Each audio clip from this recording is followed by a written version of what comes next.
The Roman legal system, a framework that laid foundational principles for much of modern law, was also an instrument capable of astonishing brutality. It was a system built not on universal equality, but on a rigid social hierarchy where your status dictated your fate. From minor transgressions to grave offenses, the range of punishments was vast and often horrifying. The Romans believed that justice, particularly in its most severe forms, served not only to punish the guilty, but also to deter others and to publicly demonstrate the unyielding power of the state. These were not hidden acts. They were spectacles designed to instill fear and reinforce control. Imagine the Forum, bustling with life, suddenly silenced as a criminal is dragged forward, their fate about to be decided or enacted before a jeering, or sometimes sympathetic, crowd. This wasn't merely about retribution. It was about performance. A grim theater designed to uphold the times, Pax Romana times, at any cost.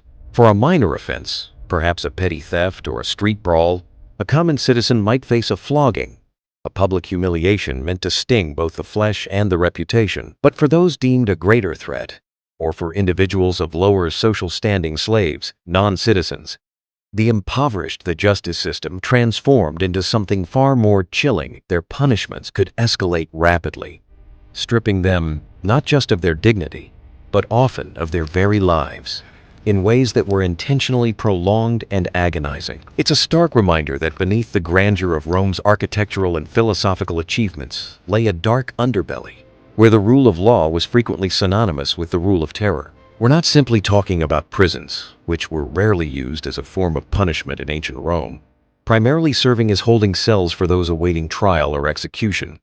Instead, we're talking about a spectrum of penalties that ranged from financial restitution to forms of capital punishment, so extreme they continue to shock us today. The goal was never rehabilitation as we understand it, but rather punishment, deterrence, and the emphatic assertion of Roman authority.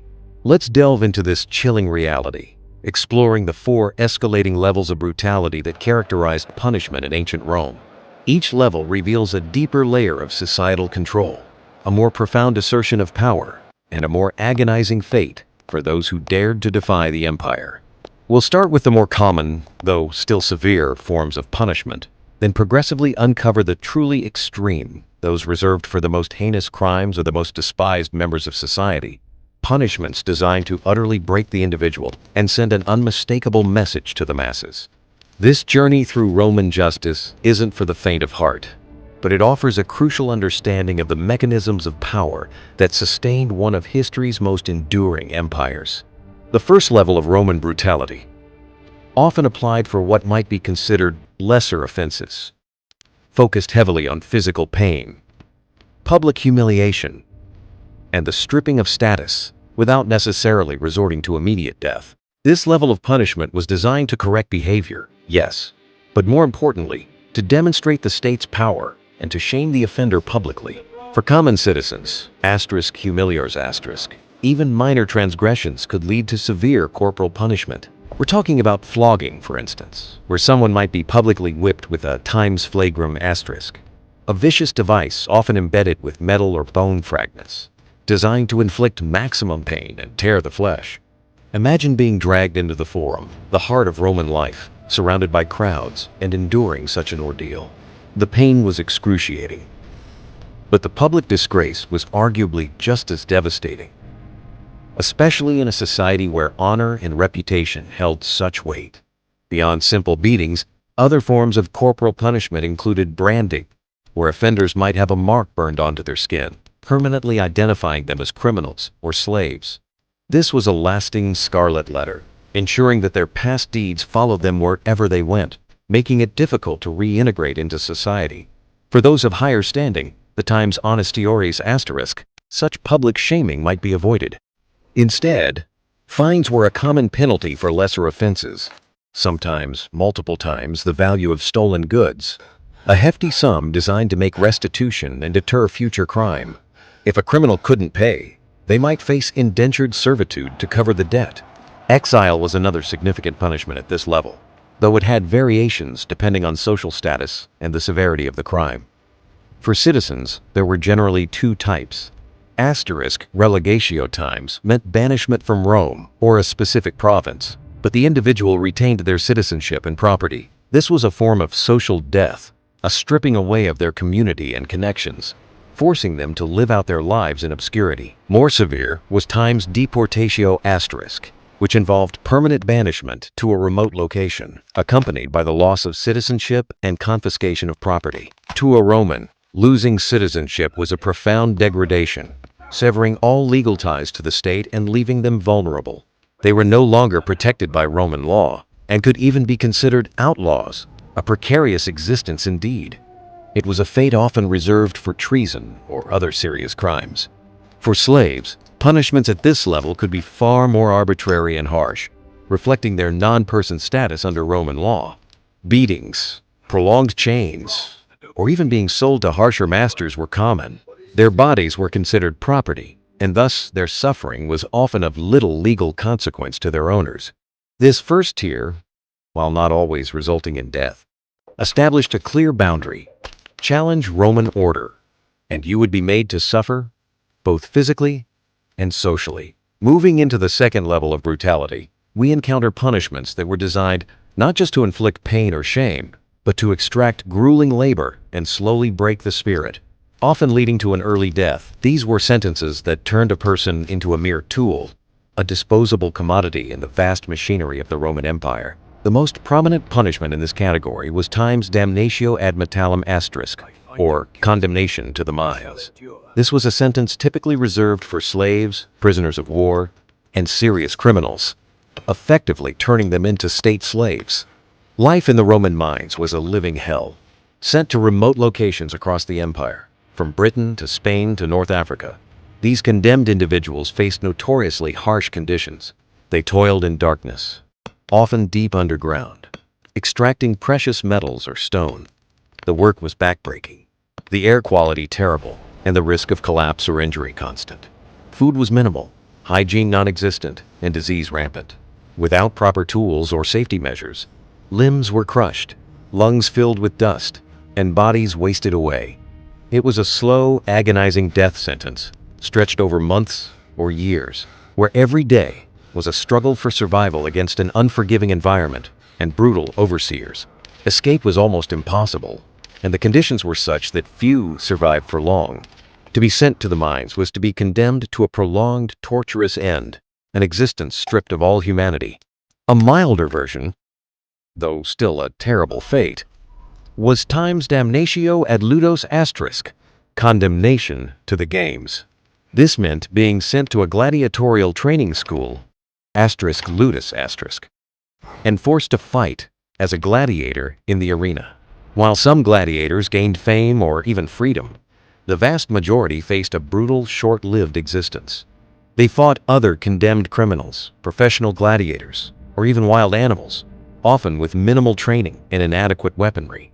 These spectacles were public entertainment, a demonstration of Roman martial virtue, and a stark warning to the populace. For the condemned, it was a terrifying gamble with death, where every bout could be their last. Even if they survived a fight, severe injuries, exhaustion, and the constant threat of execution loomed over them. This wasn't merely a fight. It was a punishment where the audience's whim, the opponent's skill, or the roar of a beast determined whether you lived to see another day. Both of these punishments, whether the slow grind of the mines or the sudden terror of the arena, served a dual purpose. They provided the state with a supply of forced labor or entertainment, and they brutally removed undesirables from society, sending a clear message about the consequences of severe crime. They represent a significant step up in brutality, moving beyond mere pain and shame to an existence defined by relentless suffering and the ever-present shadow of a gruesome end. The third level of brutality in ancient Rome brings us to direct, violent forms of capital punishment, often inflicted publicly and designed for maximum terror and spectacle. These were not just about ending a life, but doing so in a way that left an indelible mark on the collective consciousness, reinforcing the state's ultimate power over life and death. The methods here are diverse, but all share a common thread of deliberate agony and profound humiliation. Crucifixion stands as one of the most infamous Roman punishments.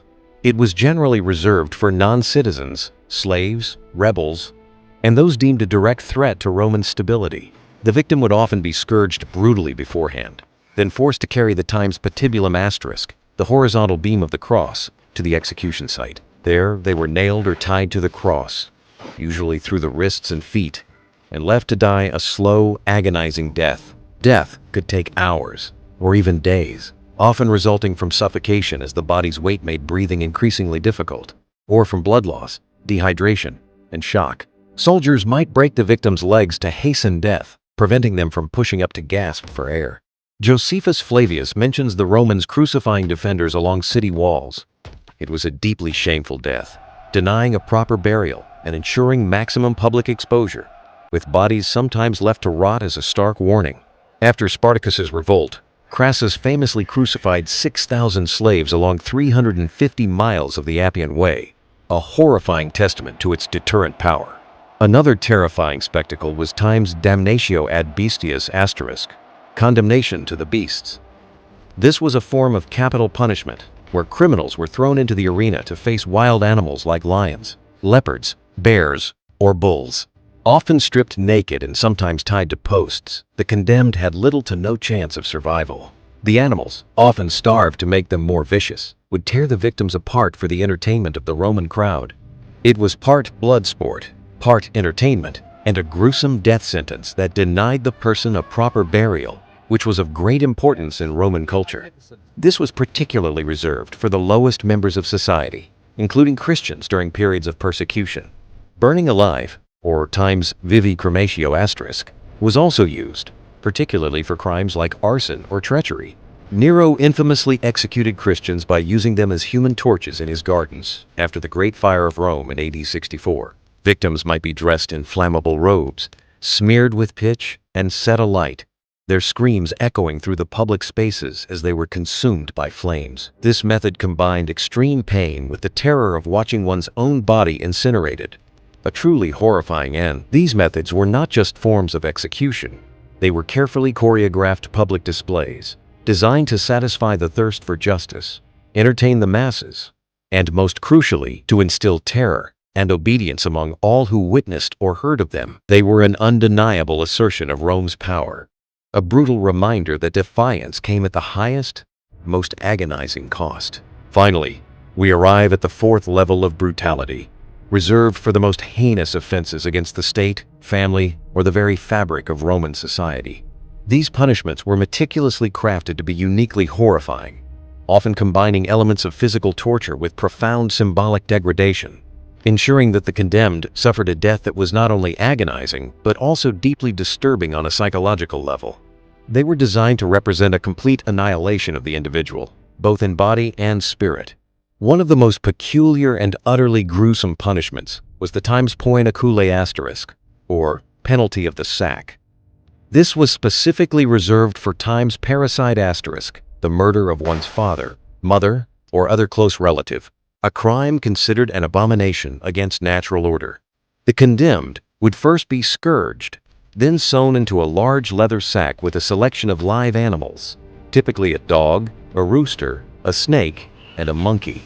Each animal was said to symbolize an aspect of the heinous crime or the unnaturalness of the act. The sealed sack would then be thrown into a river or the sea, ensuring the condemned person drowned in the company of frantic, often aggressive, animals. This punishment symbolized a reverse birth, effectively erasing the individual from existence, submerging them into a chaotic, animalistic death, utterly removed from human dignity. The symbolic weight was immense, a visceral representation of the perpetrator's unnatural transgression. Decimation, though primarily a military punishment, embodies this extreme level of brutality when considering its psychological impact and sheer terror.